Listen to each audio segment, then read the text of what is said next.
Oh, I get a K-Shon boot. 200,000 is a 95. So the speed is. Oh, the speed is 94. Look up a guy named Hayward Bay. Look up Hold up, let me look. Dude, this is a crazy card. There he is.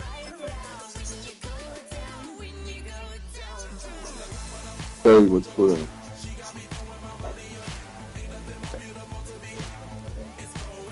Auction this card.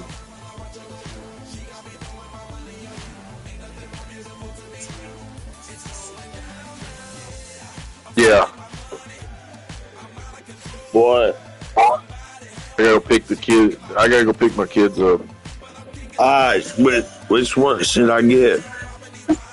I got time to look that up.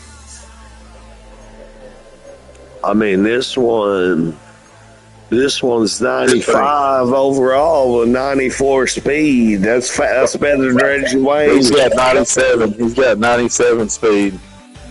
What's his name? Hayward Bay. Go to the auction house. Go to type and put wide receiver. Taylor? No, Hayward. Hey, let me look him up.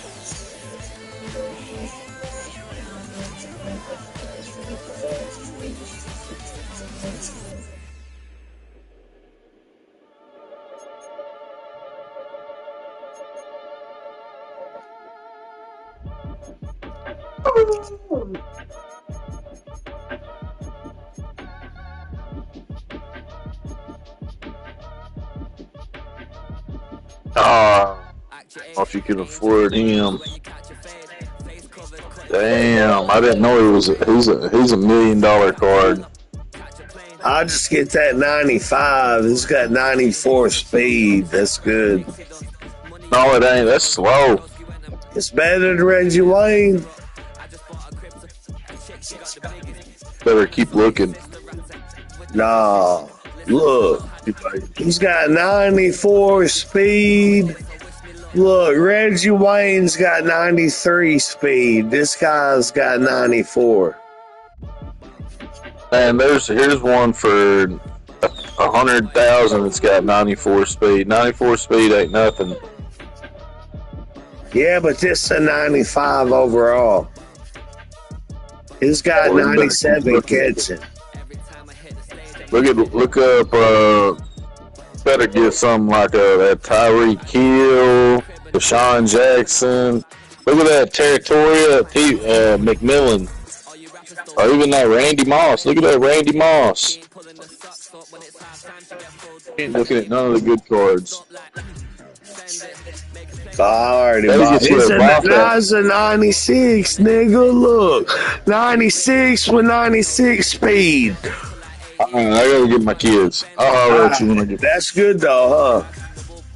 Yeah, that's alright. Should have got a Bronco. You should have got a Bronco. Got the plus 2. His chemistry's Bronco.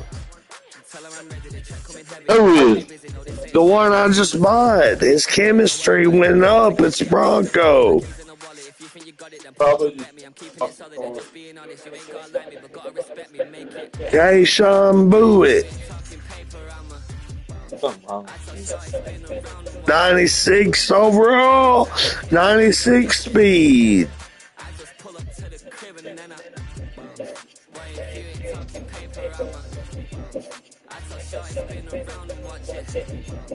Every time I hit the stage, I make it.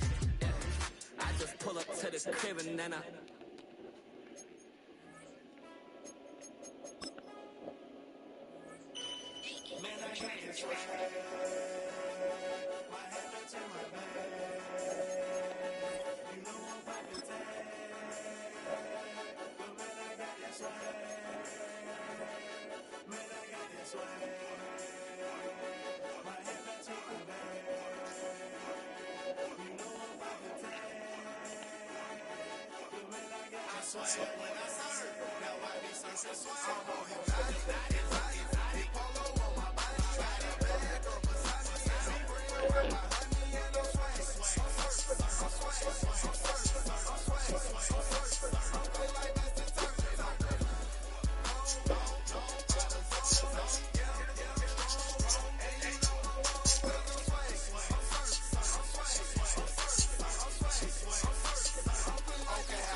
1971, God told me to preach. Lay in bed when I'm under my own business. Iran is part of that access with Russia. Iran, Russia, and China, Donald Trump thinks that they're his friends, while Russia is out there, and so is China, providing intel to Iran about where to strike. By the way, he's not even hiding it. Like, the Kremlin is putting out statements saying that we stand in solidarity with Iran. They're publicizing those statements about what they're doing. It's not actually like a secret that that intelligence is being used to strike the United States. But Biden had a sophisticated plan, and he was able to build up the anti-drone capabilities. It's probably where it was heading. Now, Donald Trump in 2025, here's the thing. By 2025, Zelensky had figured out, with the help of the Americans, but with Ukrainian ingenuity, this happened in 2025, I want to be clear of the dates, how you address these drone strikes. It's not foolproof. A lot of drones still strike Ukraine. But in 2025, over the summer, Zelensky goes to Donald Trump and says, hey, let us help you. Let us show you what's happening. Why this happened in the summer? Because that was the first war that Donald Trump got into against Iran.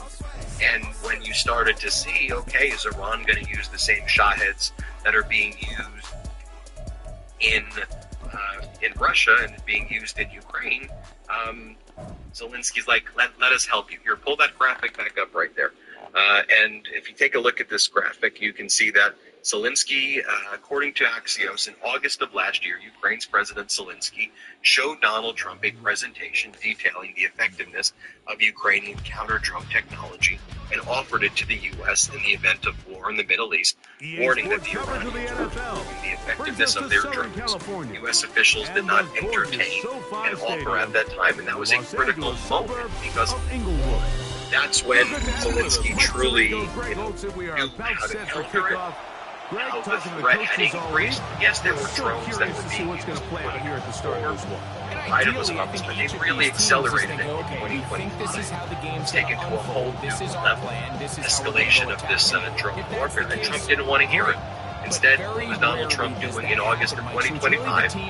Remember what Trump was doing? He was meeting with Putin. Remember, that's when the Alaska meeting took place. Trump rolls out the red carpet.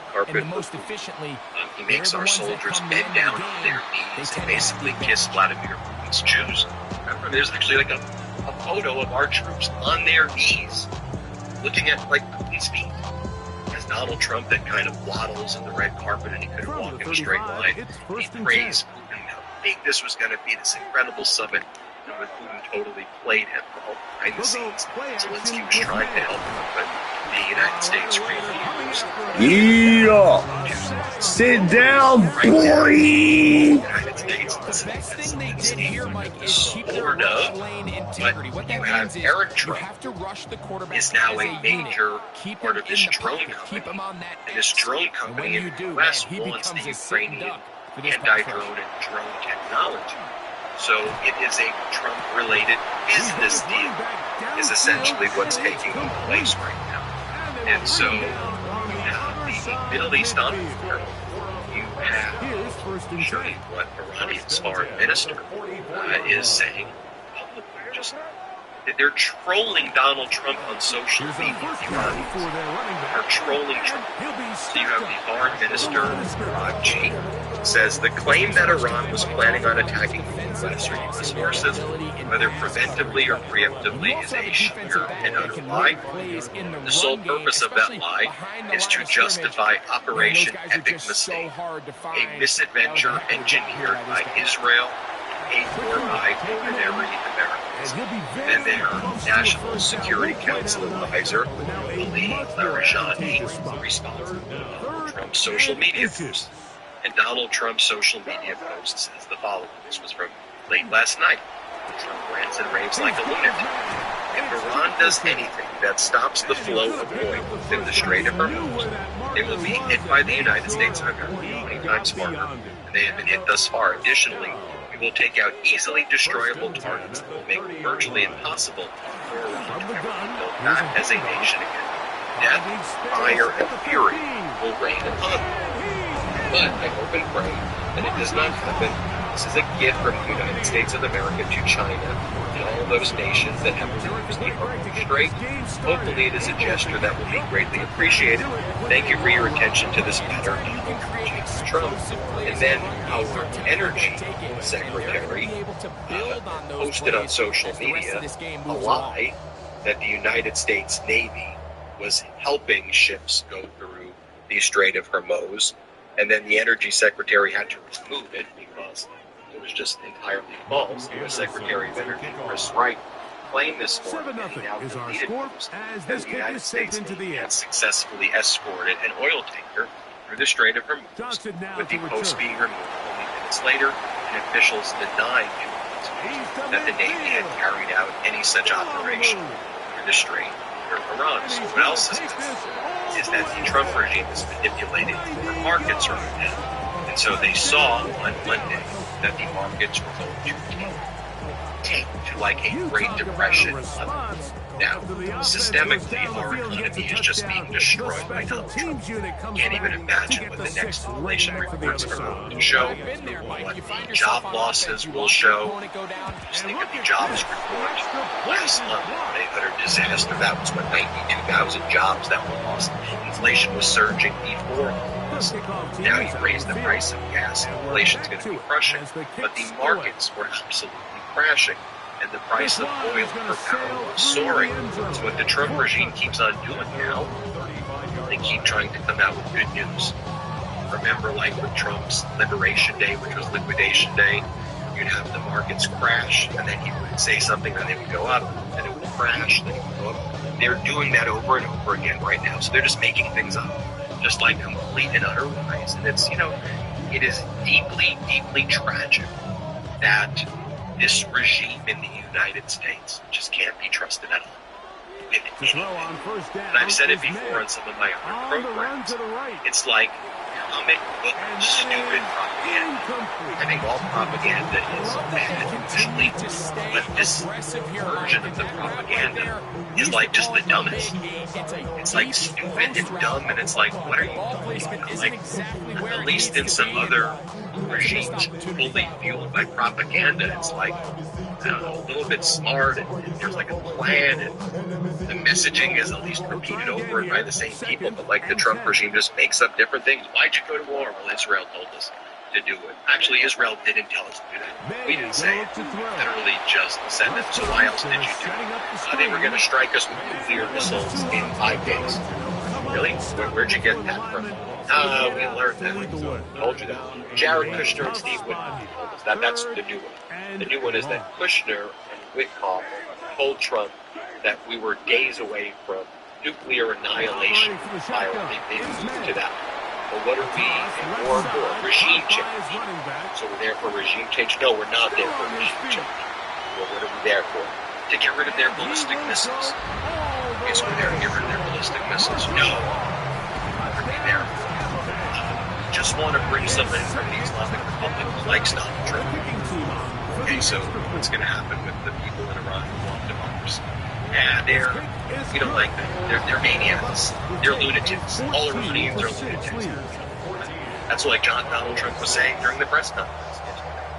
He was like, they're very menacing people. They're crazy. All Iranians. Not like the regime. Trump was referring to the Iranian people generally as menacing people. And then the Trump regime is like the Iranian people out there have turned against the Islamic Republic, and they want Trump. They want Netanyahu. It's like, no, they don't. Do you see what's happening in Tehran Square right now? Do you see what's happening in cities and towns across Iran? Even if you believed that you may have had support, or which you may have had a little bit of support from Iran, I mean, you blew that during the protests in January, where you told the protesters you were going to help them. And then you ended up allowing them to be completely massacred by the Iranian regime.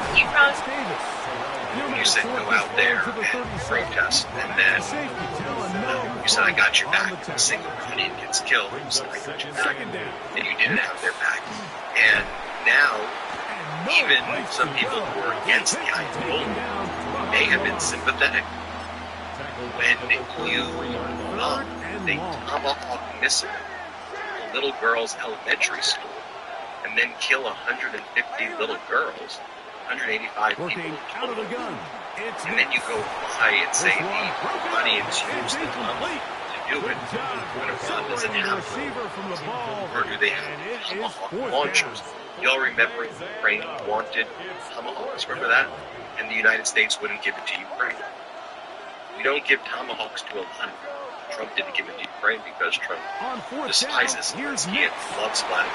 There's only 4 nations that have tomahawks from the United States. We need the tomahawks, you need the launchers.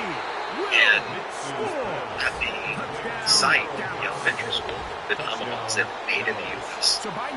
You can see the crater marks where the other tomahawks struck facilities nearby. And you're saying that Iran used tomahawks to kill its own people on the first day of the war. That's the first thing that it did, was do that somewhat near a military base like that. That makes zero sense, and it's a lie. The United States is involved in this horrific conduct. And by the way, this is what Hicksett would brag about, right? Hickett's whole thing is throw out the rules of engagement. Throw it out, right? We stupid woke rules of engagement, right? Our military is lethal. Lethality, of course, our military is lethal. Of course, our military is the most powerful in the world in terms of like its size and scale and scope and ability to kill. But powerful people don't need to run around saying how powerful they are. That's actually what weak people do, right? Saying we're going to rain down death. It's pretty simple.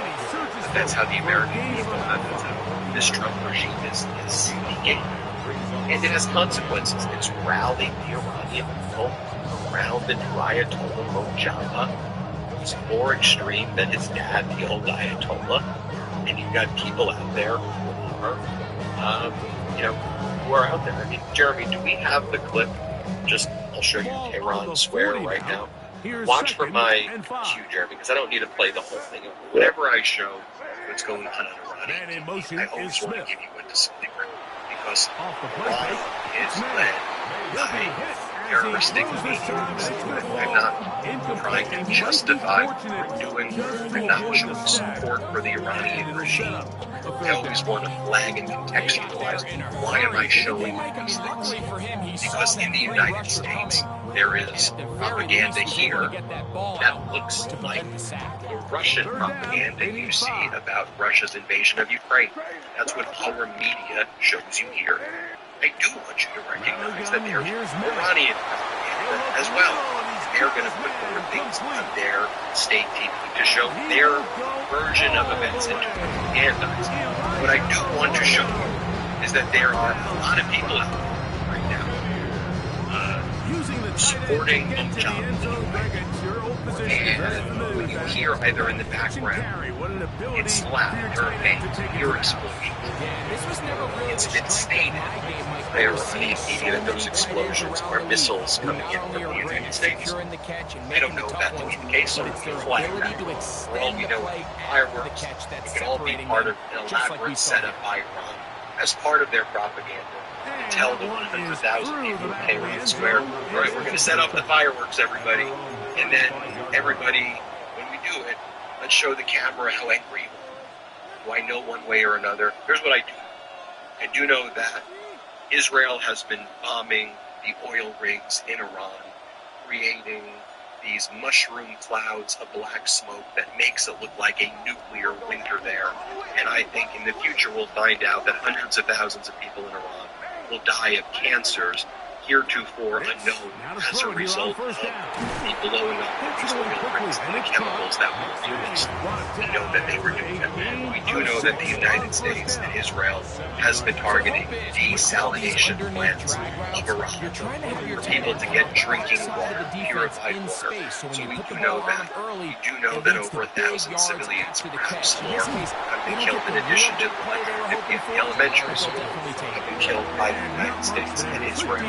So far, we know that Iran has responded by attacking the United States military, and they killed 7, and 8 soldier or service member died based on mysterious illness, and now we know 150 have been injured. We also know that Iran has been striking Arab nations where there are American interests. So when I report this, when I try to do that framework, right, I'm not trying, I'm just presenting to you what they're saying. We're saying, they're saying what they're saying, he's saying what she's saying, they're saying. And form your opinions about this. But what news should be about is just providing with the data. That's what I think my job is. Let me just show you what's going on. Let's just play about 35 plays. Watch it. They bring him down, but not until they get inside the 30-yard line. Now the Cowboys are going to take a timeout, and they'll have a chance to talk things over after picking up that first down. A gain of 15. And these are the explosive runs that open everything up. There's all this conversation about the value of the run game, but when you take a look at the best running teams, Mike, it's not necessarily how many yards they run for, it's how many big plays do they generate on the ground. And when you can generate big plays on the ground, it makes everything so much more difficult for the defense. Working the middle of the field, but that is incomplete. 3rd and 11. Incomplete. Nick Emanwari on the coverage. They'll throw. It's Nix. And that is incomplete. So that's what's going on there. That's happening in cities across the run right now. Now you can say, hey, man, that's just the total setup. That's like a stage that they put forward right there. Remember, though, the Trump regime made it seem like there were going to be hundreds of thousands or millions of people the day the U.S. launched its unlawful invasion of Iran. Right? They were going to rise up. There were all these people who told that they were going to do. Remember, Donald Trump said, now take back your country. And everybody on Fox was like, the Iranian people are about to rise up. And they will show images or film not in Iran. Right? They would show footage of, like, Beverly Hills, or footage of Iranian communities in areas where diaspora Iranians here in the United States are from, and they would say, look, you know, look, this is what the Iranians want, this is what's happening here. And I think those Iranians here do. I feel for these Iranians who are here in the United States, who have been forced out by the Ayatollah, the Islamic Revolution, and they've had their assets stolen. And so for them to see, I understand that, you know, to see the Ayatollah killed after what prior Ayatollah had done and what this brutal regime has done to their family, I get it. And, you know, that's why I wanted to be very sensitive and delicate. A lot of Iranian friends here in the United States, to be clear about that too. But when you had the Iranians protesting in the street in Iran against the Ayatollah, who was 86 years old, and Donald Trump said, get out there, I've got your back. And we didn't even have our ships nearby, and no assets were marshaled to even help them. And the people believed the U.S. was going to help them. And Trump abandoned them. And thousands got massacred, went out on the street. And then Donald Trump bragged that he saved 700 protesters from being hung. They're probably dead right now, by the way, as well.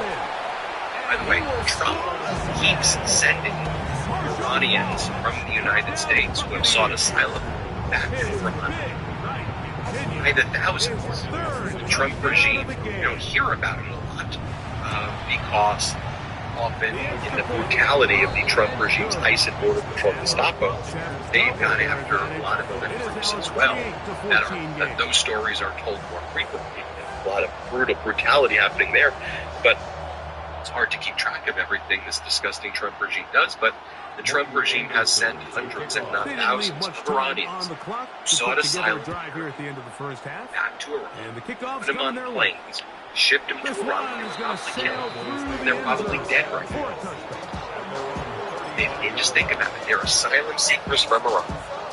They get captured by ICE or Border Patrol. They get put on planes, and they get sent to Tehran after being there. What do you think the Ayatollah did to them? Probably killed them. We have no transparency. transparency. The Trump regime didn't even admit that 150 of our soldiers were wounded until it was reported by Reuters, and then the Trump regime had to confess and admit it. And by the way, you have Iranian leaders like Foreign Minister Arabji also posting the following. He says that U.S. officials are posting fake news to manipulate markets. It won't protect them from inflationary tsunami they've imposed on Americans. Markets are facing the biggest oil shortfall in history, bigger than the Arab oil embargo, Iran's Islamic Revolution, and the Kuwait invasion combined. Now here's the thing. What he's saying is true right there. I can both recognize the Iranian regime is cruel, is terroristic, has engaged in harmful conduct, but I can also acknowledge that what this individual is saying is he is speaking with facts publicly. He's not. That is terrible. That is a terrible fact right there. That Donald Trump is out there spewing that Iran used tomahawks on its own people when we know that's false. It is happening. And we see the foreign minister of Iran saying things that in this instance is inaccurate that he said. How about when he says the following? Iran does not want to harm ordinary Americans in costly foreign wars, blatant or surging gas prices, costlier warplanes, and double world enemies lies squarely with Israel and its dupes in Washington. Now, obviously, Foreign Minister Arabji is trying to manipulate his objective.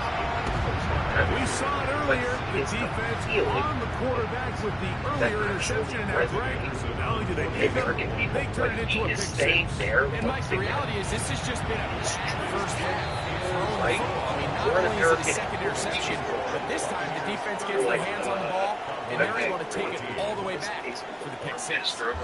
Right? It's hard. I'm like, why is this guy saying truthful things? He's being very deliberate in his language and messaging. He's being surgical with it.